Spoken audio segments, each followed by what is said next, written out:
बिहार का आधा चुनाव हो चुका है और आधे चुनाव में ही बिहार के मुख्यमंत्री तय हो गए हैं और आधे चुनाव के जो परिणाम 6 तारीख के चुनाव के बाद दिख रहे हैं उसमें फिर से नीतीश कुमार बिहार के मुख्यमंत्री बन रहे हैं।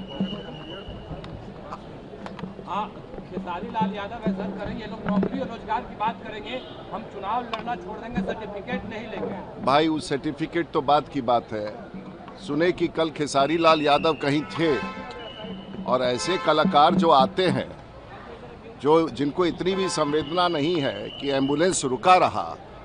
और कहते हैं कि खेसारी लाल यादव का रोड शो था और एम्बुलेंस रुका रहा और मरीज छटपटा के मर गया। जैसे नेताओं को जो नेता बनने चाहते हैं ऐसे कलाकार, अगर इनको इतनी भी संवेदना नहीं है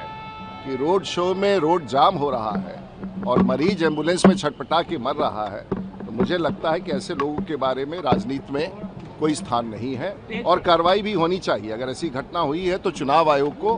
कार्रवाई करनी चाहिए कि आखिर रोड शो की व्यवस्था में अगर एम्बुलेंस में किसी की मौत हो जाए तो निश्चित ये चिंता का विषय है और इलेक्शन कमीशन को कार्रवाई करना। हम लोगों ने तो लालू जी को मुख्यमंत्री के रूप में देखा है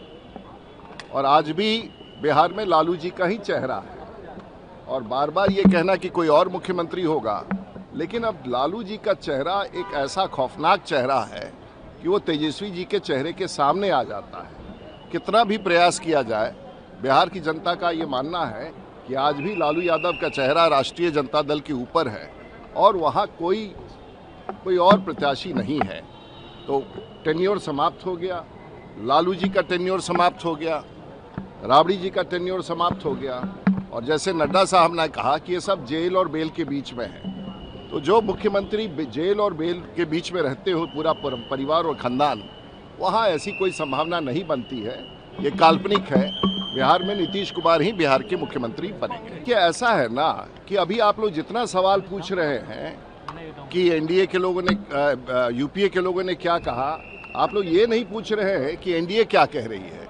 एनडीए का यही है कि बिहार में बहुमत के साथ और आधी जीत हो गई विधानसभा में, अगली आधी जीत हमारी पूरी हो जाएगी 11 तारीख को बहुमत के साथ फिर से एक बार बिहार में नीतीश कुमार के नेतृत्व में एनडीए की सरकार बनेगी। अब तेज प्रताप का झगड़ा उनके घर में,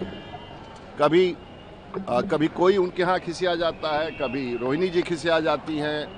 मुझे लगता है कि वो पॉलिटिकल